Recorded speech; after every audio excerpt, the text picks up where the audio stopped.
అందరికి నమస్కారం. నేను శిరీష. ముందుగా అందరికీ శ్రీ పరాభవ నామ సంవత్సర ఉగాది శుభాకాంక్షలు. ప్రస్తుతం మనతో పాటు ఉన్నారు ప్రముఖ ఆధ్యాత్మికవేత్త, జ్యోతిష్య పండితులు, దైవాజ్ఞ బ్రహ్మశ్రీ వీరపురం సుబ్రహ్మణ్య స్వామి గారు. గురుగారితో మాట్లాడతాం.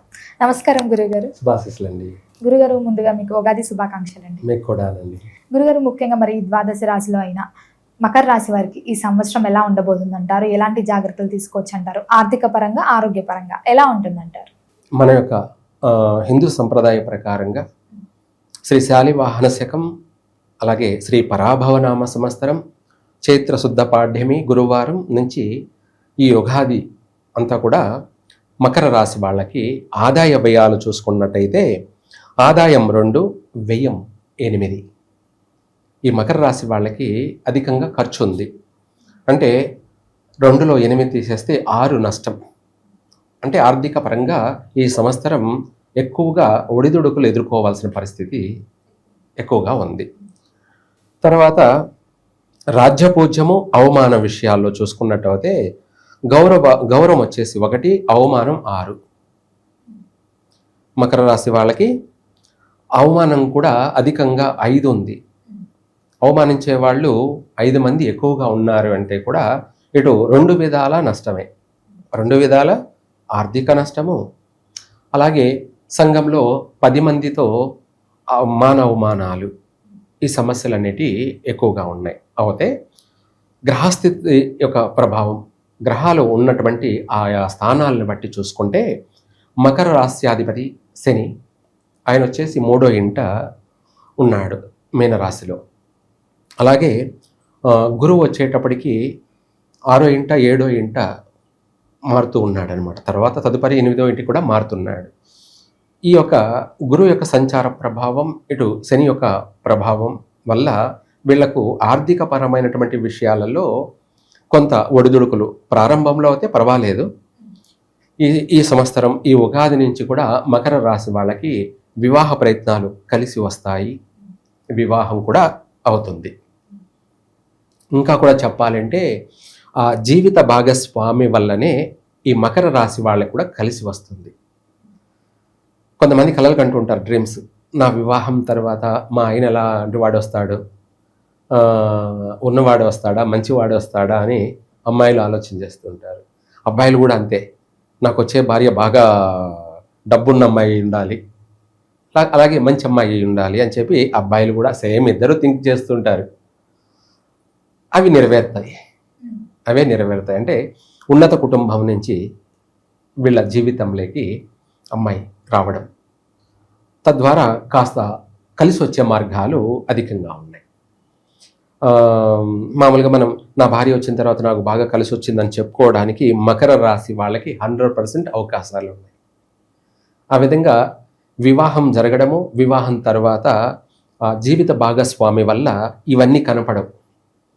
ఏవి ఆర్థిక ఇవన్నీ కనపడవు. ఇంకా అక్కడైతే కాస్త నష్టమే ఉంటుంది. ఎందుకంటే వివాహం జరిగింది కాబట్టి వివాహానికి ఆర్భాటంగా వివాహాలు చేయడం జరుగుతుంది కాబట్టి అధికమైన ఖర్చు అవుతుంది. మనం అనుకునేది ఒకటైతే 2 10 ఖర్చు అవుతుంది. దానికి తగినట్టుగా కూడా వీళ్ళు కూడా ఆడంబరంగా చేయడాలు కూడా జరుగుతాయి.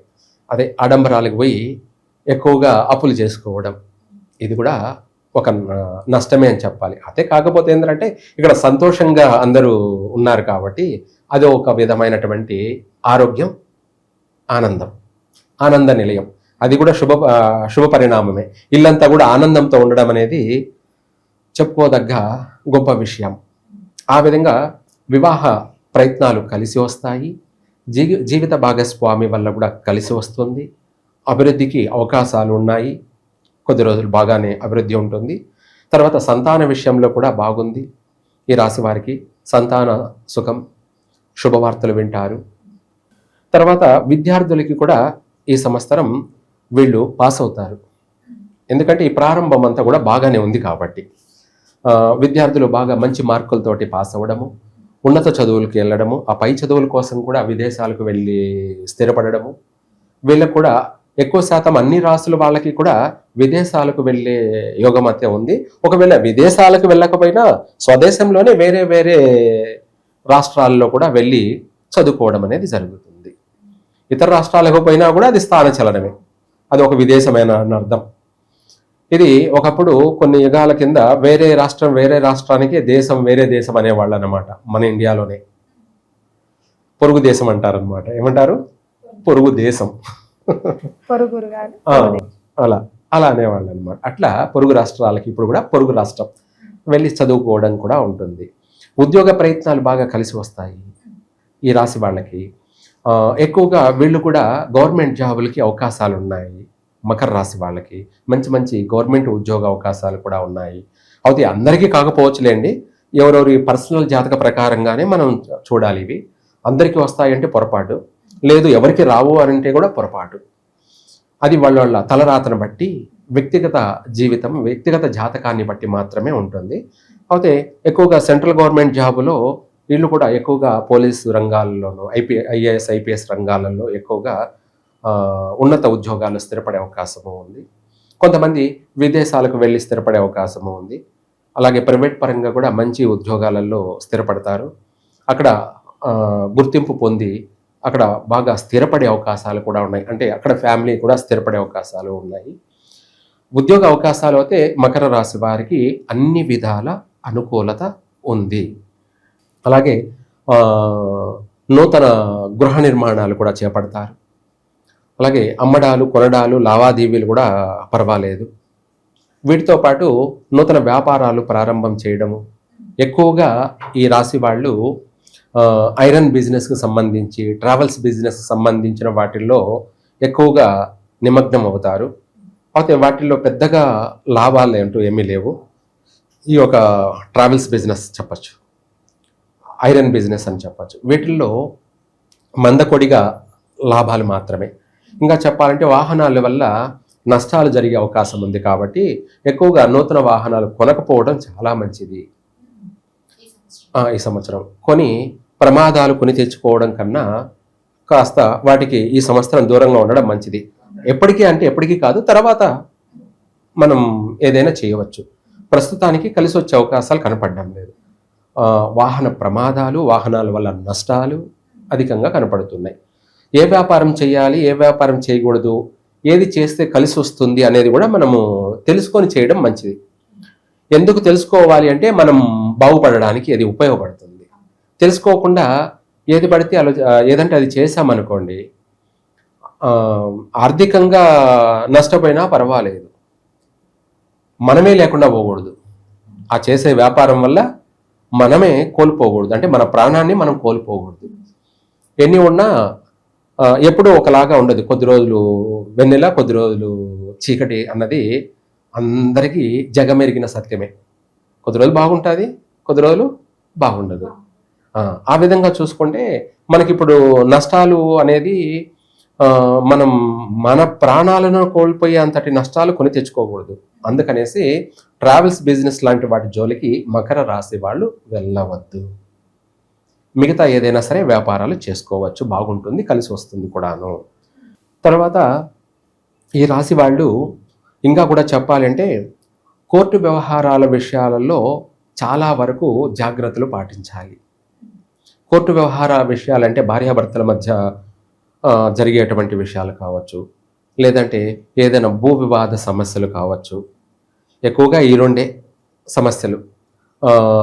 వీటి విషయాల్లో కొత్త పరిచయాలను నమ్మి మీడియేటర్ ఎక్కువగా వాళ్ళపైన ఆధారపడి వాళ్ళను నమ్మి అన్ని విషయాలు వాళ్ళకి అప్పగించకూడదు. అన్నీ కూడా వీళ్ళే స్వయంగా ప్రత్యక్షంగా ప్రతిదాన్ని వీళ్ళ దగ్గరుండి చూసుకోవాలి. కొత్త పరిచయాలను నమ్మి మోసపోయే అవకాశం ఉంది. అది ఆర్థిక పరంగా మోసపోయే అవకాశం ఉంది. మళ్ళీ మాట పరంగా కూడా మనము వాళ్ళతో అవమానాలు, నిందలు పడే అవకాశం ఉంది. మనమే ఏదన్నా నమ్మి ఏదన్నా వాళ్ళకి ఒక డబ్బే ఇచ్చామనుకోండి, తర్వాత వాళ్ళు మీరు ఎప్పుడు ఇచ్చారంటే ఏం చెప్తారు? ఏమనలేరుగా. ఇచ్చి కూడా మనమే మళ్ళీ వాళ్ళ దగ్గర నిందలు, అంటే డబ్బిచ్చి కొట్టించుకోవడం అంటారు దీన్ని, సామెత. ఏమంటారు? డబ్బిచ్చి కొట్టించుకోవడం అన్న సామెత కింద.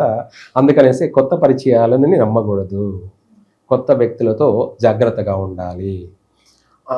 అదే కాకుండా మనం ఇందాక చెప్పుకున్నట్టుగా కోర్టు వ్యవహారాల విషయాలలో వీళ్లకు ఆ, సమస్యలు ఎదురయ్యే అవకాశం ఉంది.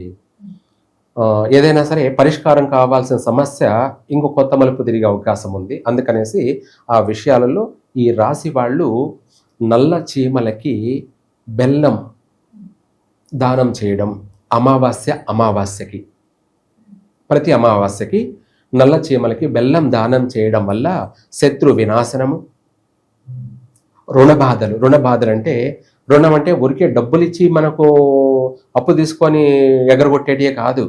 ఏదైనా ప్రతిదీ కూడా మనల్ని బాధ పెట్టేది రుణబాధ. ఒకరికి ఇచ్చిన మాట మనం నెరవేర్చలేకపోవడము అది రుణమే. ఒకరికి చేస్తామన్న పని చేయలేకపోవడము రుణమే. ఇలా ప్రతి విషయాల్లో కూడా ఆ విధంగా వీళ్ళు ఆ రుణ బాధల నుంచి బయటపడడానికి ఆర్థిక పరంగా కోర్టు వ్యవహారాలన్నీ కూడా సానుకూలతగా రావడానికి, ఇంకా చెప్పాలంటే ఆ కోర్టు వ్యవహారాల విషయాలు పూర్తిగా బయటపడడానికి, ఎప్పటి నుంచో పీడిస్తున్నటువంటి ఈ కోర్టు సమస్యలన్నీ కూడా పూర్తిగా తొలగిపోవాలి అంటే అమావాస్య రోజున నల్ల చీమలకి బెల్లం దానం చేస్తూ ఉంటే మనం ఏదైనా కూడా మనం ఒకరింటికి వెళ్తే లేదా పెళ్లి సంబంధాలు ఖాయం చేసుకోవడానికి అటు చక్ర ఇటు చక్ర అంటే స్వీట్ తినిపించుకుంటారు కదా, దాన్ని శుభప్రదము ఏమిటి శుభకార్యము శుభప్రదము. మన జీవితం అంతా కూడా ఇలా ఎప్పుడు కూడా ప్రతిరోజు తీయగా సాగిపోవాలని చెప్పి మనము తినిపిస్తారు. ప్రతి శుభకార్యాల్లో మొదటిగా స్వీటే పెడతారు. అట్లాగా మనం ఏకంగా ఆ నల్ల చీమలకి స్వీట్ను తినిపించడం వల్ల మనకు ప్రతిదీ కూడా తీయగా చక్కగా 3 పువ్వులు 6 కాయల్లా మనకు రాబోయే ఆ సమస్యల నుంచి మనం అన్నిట్లో నుంచి బయటపడతాం. ఆ కోర్టు వ్యవహారాలన్నీ కూడా పూర్తిగా కొట్టేసే అవకాశమే ఎక్కువగా ఉంది.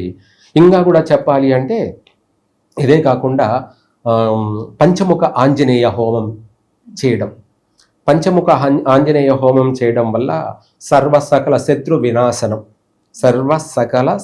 వినాశనం. ఒకటి, రాబోయేటువంటి ప్రమాదాల నుంచి మనము బయటపడతాం. ప్రాణం పోవాల్సింది కూడా చిన్న గాయంతో బయటపడిపోతాం. దాన్ని తప్పించుకు తిరుగువాడు దన్నిడుసు. ఇవే కాకుండా ఆరోగ్యపరమైనటువంటి విషయాల్లో కూడా పెద్దగా ఆపరేషన్లు నష్టాలు జరగకుండా చిన్న స్వల్పమైన సమస్యతోటి బయటపడతాం. ఈ విధంగా మకర రాశి వారు అన్ని విషయాలలోనూ బాగుండడం కోసం పరిష్కార మార్గం ఏదైనా ఉంది అంటే ఈ యొక్క పంచముఖ ఆంజనేయ హోమం జరిపించడం వల్ల వీళ్ళకు పట్టినటువంటి చీడలు పీడలు మొత్తం అన్నీ కూడా 10,000 సమస్యలైనా సరే క్లీన్ అయిపోతాయి.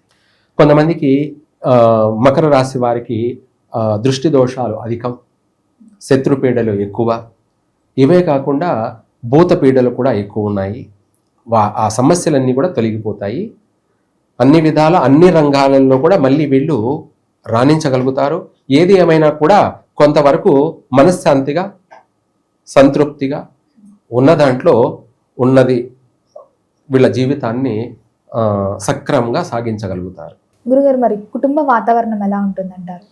కుటుంబ వాతావరణానికి వచ్చేటప్పటికి వీళ్ళకు కుటుంబ కలహాలు ఉన్నాయి.